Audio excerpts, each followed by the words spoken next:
Terkadang kita sebagai seorang usahawan pemula atau wirausaha pemula, kadang-kadang tidak menyadari seiring waktu ya, tiba-tiba uang kita jadi banyak gitu ya. Terus tiba-tiba kita jadi bersikap sangat konsumtif. Hati-hati gitu ya. Kita harus perhatikan bahwa uang harus kita kendalikan. Jangan sampai kita dikendalikan oleh uang. Baik, assalamualaikum warahmatullahi wabarakatuh. Senang dan bangga sekali kita tidak terasa sudah memasuki bab pembahasan, yaitu pada bab 4 ya. Setelah kita belajar tentang riset dan kita sekarang akan memasuki pada pembelajaran riset di tahapan riset yang ketiga ya. Tepatnya pada bab 4, yaitu mengidentifikasi produk ataupun jasa atau bisnis yang akan kita bangun ya teman-teman sekalian. Nah, kali ini saya masih di area asrama kampus utama Universitas Medan Area, yang saya tahu bahwa ini adalah asrama terbaik ya. Teman-teman bisa lihat reviewnya di YouTube tentunya. Baik, nah apa pentingnya mempelajari bab ini? Teman-teman sekalian, setelah kita menetapkan noble purpose, kemudian mengidentifikasi kira-kira gagasan atau produk atau jasa apa yang akan kita bangun, kemudian kita sudah belajar di bab sebelumnya yaitu tentang bagaimana cara mengidentifikasi calon pembeli, menetapkan pembeli kita, bagaimana mengelola pelanggan kita. Berikutnya adalah bagaimana mengoptimalkan operasional usaha kita. Nah, ada beberapa indikator penting ya, bagian-bagian penting untuk bisa mengoptimalkan operasional bisnis kita atau usaha kita atau gagasan atau produk kita. Ya. Nah, yang pertama adalah kita menyadari bahwa dalam sebuah lingkup usaha yang kita bangun, tidak serta-merta bahwa kita berharap pada satu produk utama atau produk inti dari bisnis kita. Tapi kita harus mengidentifikasi kira-kira dari usaha yang kita bangun, dari produk yang kita pilih, dari alat atau equipment apa yang bisa kita upayakan dalam bisnis ini, kita harus mengidentifikasi bagaimana cara meningkatkan pendapatan tambahan dari usaha itu. Ya kan? Kira-kira apakah sebatas pada produk itu yang punya potensi usaha? Katakan kita membuat sebuah usaha kafe ya, dengan berbagai produk yang ada di dalamnya. Kira-kira apakah kita hanya akan menjual area atau makanan saja? Saya berpikir tidak begitu. Setidak-tidaknya kalau kita sudah punya sebuah kafe, pikirkan kira-kira bisa nggak kita buat ruang VIP untuk meeting mungkin, untuk kebutuhan private mungkin. Nah, atau bisa juga kita tambahin area bermain yang mungkin bisa dikonversi dari pembelian di atas 100.000 itu gratis, tapi kalau tidak harus membeli tiket ya kan ada tambahan pendapatan. Nah, berikutnya mungkin ada area karaoke, sama mungkin dengan sistem konversi. Kalau misalkan di atas pembelian 100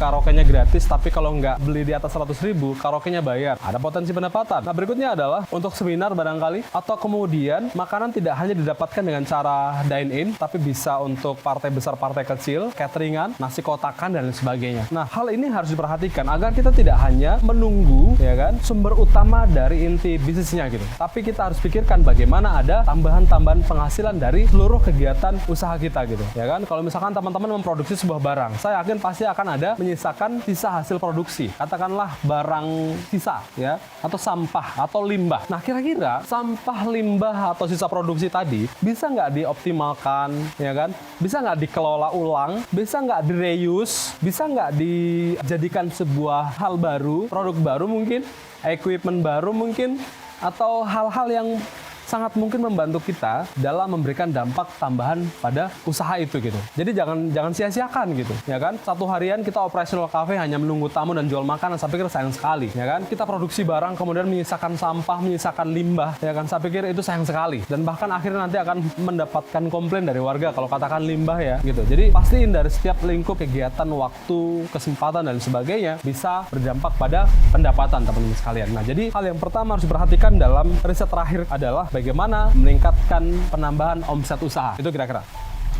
Berikutnya adalah bagaimana mengelola keuangan bisnis kita. Teman-teman sekalian, kita harus menyadari ya, sebagai seorang pengusaha pemula atau usaha pemula, sering sekali kita tidak menyadari apakah itu uang usaha kita atau uang pribadi kita. Karena cenderung kadang-kadang dengan sistem yang belum terbangun, dengan sistem pelaporan keuangan yang belum rapi, kadang-kadang kita tidak menyadari di dalam dompet kita itu tercampur berbagai uang dari berbagai sumber, ya kan? Nah, kita juga harus pahami hal ini. Kita harus wanti-wanti jauh-jauh hari agar kita nggak kepedean ya, pada saat kita mau melakukan tindakan konsumtif, kita nggak lihat tuh dompet uang adalah statusnya seperti apa, apakah itu uang transaksi atau uang pribadi kita. Jadi harus pastiin dulu ya, itu salah satunya. Nah, berikutnya adalah lakukan tindakan-tindakan efektif dalam mengelola keuangan. Terkadang kita sebagai seorang usahawan pemula atau wirausaha pemula, kadang-kadang tidak menyadari seiring waktu ya, tiba-tiba uang kita jadi banyak gitu ya, terus tiba-tiba kita jadi bersikap sangat konsumtif.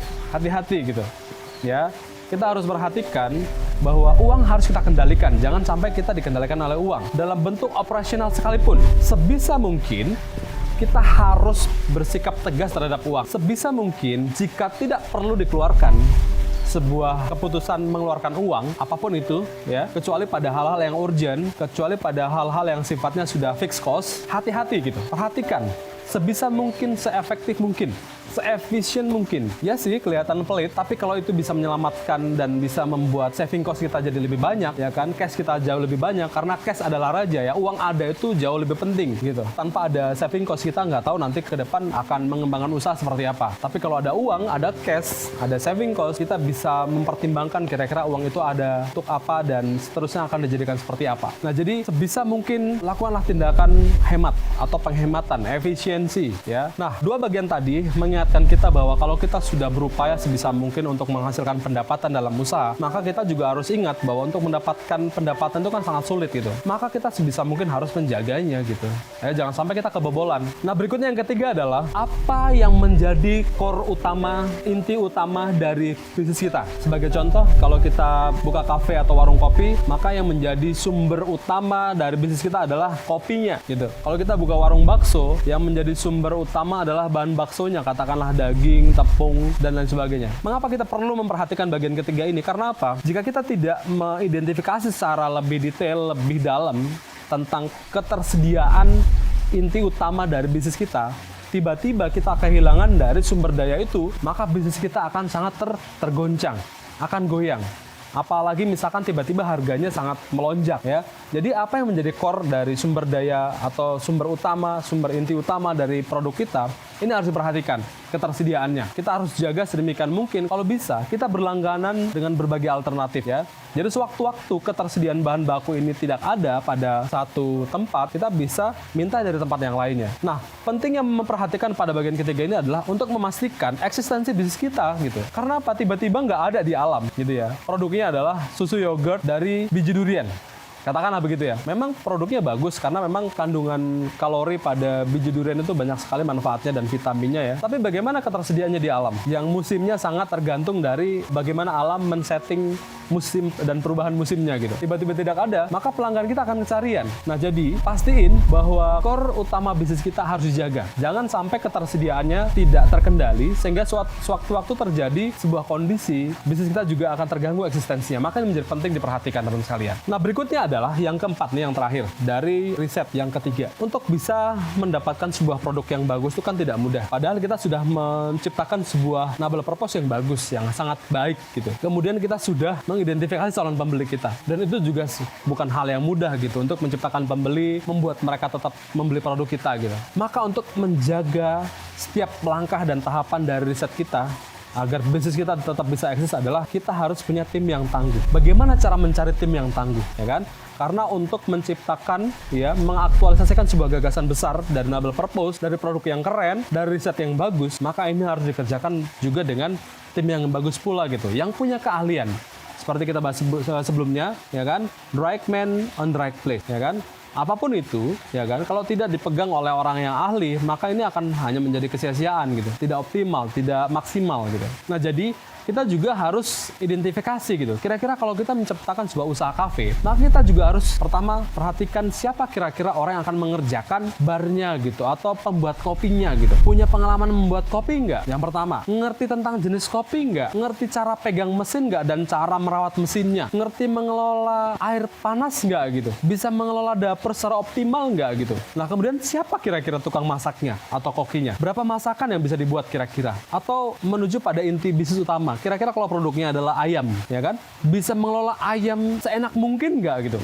Sebagus mungkin nggak produknya gitu pada ayam, pada olahan ayam tadi itu. Nah, jadi ini menjadi penting gitu ya. Jadi tidak sebatas karena kita lagi buka usaha, kemudian jor-joran menerima karyawan sembarangan atau menetapkan tim sembarangan. Jadi kita harus pastiin tim yang kita rekrut adalah tim yang bagus, maka rekrut sebaik mungkin, ya kan? Jangan sampai kita memilih kru yang salah, karena memilih kru yang salah berakibat fatal pada apa? Pada kerugian. Training tidak cukup untuk bisa membuat mereka itu kemudian bisa mengerjakan gagasan besar, karena training adalah butuh waktu. Tapi setidak-tidaknya dengan mengaktifkan atau merekrut menggunakan orang-orang yang sudah berpengalaman, kita bisa memangkas waktu untuk bisa berpenghasilan lebih cepat, menata usaha lebih cepat, menyiapkan menyiapkan tools lebih cepat. Keempat bagian ini adalah bagian riset terakhir pada bab ini, dan nanti kita akan masuk pada langkah berikutnya, dan langkah pertama sudah kita selesaikan, yaitu bab riset. Mudah-mudahan ini bisa memberikan insight buat kita semua, bisa menjadi inspirasi buat teman-teman dalam menyiapkan atau mempersiapkan sebuah usaha. Tetap ikuti mata kuliah kewirausahaan, tetap dengerin dosennya, tetap ikutin tahapan praktikumnya. Karena apa? Tahapan-tahapan ini adalah tahapan-tahapan di mana teman-teman membuat sebuah fondasi dalam membangun sebuah usaha. Jadi jangan sampai proses identifikasi atau riset ini tidak berjalan secara objektif. Sebisa mungkin jangan dipengaruhi oleh nafsu saja, tren saja, viral saja, hype saja. Jangan sampai terpengaruh hanya pada sebatas itu. Tapi tangguhkan hasil risetnya, ya, kuatkan risetnya, kuatkan hasil analisis risetnya, sehingga kita bisa menghasilkan sebuah keputusan yang benar-benar bisa membela kita, bisa memberikan kita penghasilan, sehingga apa? Bisa membangun sebuah manfaat dan usaha yang lebih besar nantinya.